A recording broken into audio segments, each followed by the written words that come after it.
और बढ़ते हैं आगे। सबसे पहले बात कैबिनेट की करेंगे। मुख्यमंत्री पुष्कर सिंह धामी की अध्यक्षता में आज शाम सचिवालय में कैबिनेट की बैठक हुई। कैबिनेट की बैठक में कुल 21 प्रस्ताव लाए गए जो जनहित से जुड़े हुए हैं और इस कैबिनेट की बैठक में इन फैसलों पर बातचीत हुई। तो सीएम धामी की अध्यक्षता में कैबिनेट की बैठक हुई है। 21 फैसले जनहित से जुड़े यहां पर रखे गए। कई भागों के प्रस्ताव पर चर्चा के बाद यहां पर मोहर लगी है।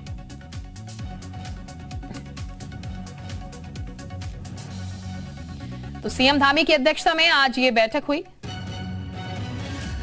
नीलकंठ महादेव में आप जानते ही हैं कि वहाँ काफ़ी यात्री जाते हैं, श्रद्धालु जाते हैं और काफ़ी कठिन रास्ता है। उसमें रोपवे का प्रस्ताव काफ़ी देर से चल रहा था, अब वो काफ़ी परिपक्व हो गया है और इसको पीपीपी में बनाने डीपीआर तैयार हो गई है। आज कैबिनेट ने उसको ग्रीन सिग्नल दे दिया है। अब उसकी बिड लग जाएगी और हमें आशा है कि 2 साल के अंदर ये रोपवे चालू हो जाएगा। तो कैबिनेट की बैठक में कुल 21 प्रस्ताव लाए गए। तो कई फैसले भी कैबिनेट की बैठक में लिए गए। कुछ फैसले कैबिनेट की बैठक में आज लिए गए हैं, उसकी जानकारी हम आपको ग्राफिक्स के जरिए देते हैं। कैबिनेट की बैठक में आज कुल 21 प्रस्ताव थे जिनको रखा गया, जिसमें नीलकंठ महादेव मंदिर ऋषिकेश के रोपवे प्रस्ताव को मंजूरी मिली है। इसके साथ आबकारी नीति के तहत वित्त विभाग के प्रस्ताव को भी मंजूरी दी गई। साथ ही investment and infrastructure development board गठन का प्रस्ताव भी मंजूर कर दिया गया है। इसके अलावा अगर बात की जाए तो कुछ और प्रस्ताव रहे, जिसमें जीएसटी विभाग की बिल लाओ इनाम पाओ योजना 1 साल बढ़ी है। इसके साथ अगर आपको बताएं तो जिला योजना समिति के संशोधन प्रस्ताव को भी मंजूरी इस बैठक में आज मिल चुकी है।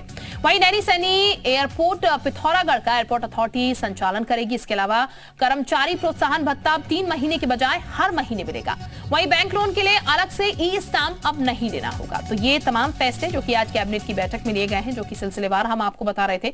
सीएम धामी की ये अध्यक्षता कैबिनेट बैठक की और 21 प्रस्ताव और उनमें से जिन प्रस्ताव पर मोहर लगी है वो हम आपको बता रहे थे। तो बैठक फिलहाल समाप्त हो चुकी है और सिलसिलेवार हम आपको वो फैसले बता रहे थे जिन पर मोहर लग चुकी है। तो कैबिनेट की ये बैठक थी और ये तमाम फैसले जिनको आज हरी झंडी इस बैठक में दी गई है। कुल 21 फैसले थे इस कैबिनेट की बैठक में, जिनमें से नीलकंठ महादेव मंदिर ऋषिकेश के लिए रोपवे का प्रस्ताव है जो कि मंजूर हो चुका है। इसके अलावा आबकारी नीति के तहत वित्त विभाग के प्रस्ताव है जिनको मंजूरी मिले हैं।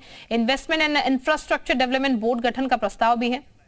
सुरेंद्र दसीला इस वक्त हमारे साथ ज्यादा जानकारी के साथ जुड़ चुके हैं, उनका हम सीधे रुक कर लेते हैं। सुरेंद्र, काफी महत्वपूर्ण प्रस्ताव 21 प्रस्ताव तकरीबन यहां पर रखे गए और कई प्रस्ताव को हरी झंडी यहां पर से मिली है।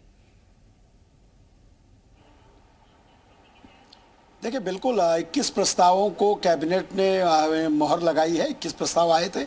कुछ महत्वपूर्ण प्रस्ताव अगर बताऊं तो देखिए, नीलकंठ महादेव मंदिर भगवान शिव का प्रसिद्ध मंदिर है ऋषिकेश में। लाखों श्रद्धालु देश के अलग अलग राज्यों से आते हैं, लेकिन रोड बहुत कंजेस्टेड है, बहुत दिक्कतें लोगों को वहाँ पहुँचने में होती हैं, ट्रैफिक की दिक्कतें होती हैं। इसलिए ऋषिकेश से लेकर नीलकंठ मंदिर तक रोपवे बनाने की योजना को आज मंजूरी दी है, जो एक बड़ा फैसला है। इसके साथ ही उद्यान विभाग के अंतर्गत 17,648 पॉली हाउस स्वीकृत किए गए हैं। अब तक प्रदेश में अलग अलग जनपदों से लोग आवेदन करते थे, बहुत लंबा समय लगता था। अब सरकार ने बल्क में ये हजारों पॉली हाउस स्वीकृत कर दिए हैं। जिलों की जो मांग होगी उनकी पूर्ति के बाद जो डिमांड और सप्लाई के रेशियो में जिस तरीके से आवेदन आएंगे उसी तरीके से इनको दिया जाएगा और इससे 1 लाख किसान लगभग फायदा लेंगे। जो फूल फल और सब्जी की खेती करते हैं उनको बड़ा फायदा होगा। उत्तराखंड में देखिए, इन्वेस्टमेंट लाने के लिए सरकार ने एक बड़ा फैसला लिया है। Uttarakhand investment and infrastructure board development board का गठन हुआ है। ये तय करेगा किस तरीके से प्रदेश में बड़ा निवेश होना है। संभवतः नवंबर तक एक बड़ा इन्वेस्टर समिट भी किया जाएगा। इसके साथ एक फैसला ये भी लिया गया है, पिथौरागढ़ का जो नैनी सैनी एयरपोर्ट है वो वायुसेना को दिया गया था, लेकिन वायुसेना के हैंडओवर लेने से पहले, इंचार्ज लेने से पहले अभी एयरपोर्ट अथॉरिटी ऑफ इंडिया ही उसका संचालन करेगा। इसके अलावा एक फैसला और लिया गया है कि जो गदरपुर चीनी मिल है इसकी जमीन को सिडकुल को दिया जाएगा, यानी जो स्टेट का इंडस्ट्रियल डेवलपमेंट कॉरपोरेशन लिमिटेड है उसके अंतर्गत ये जमीन दी जाएगी।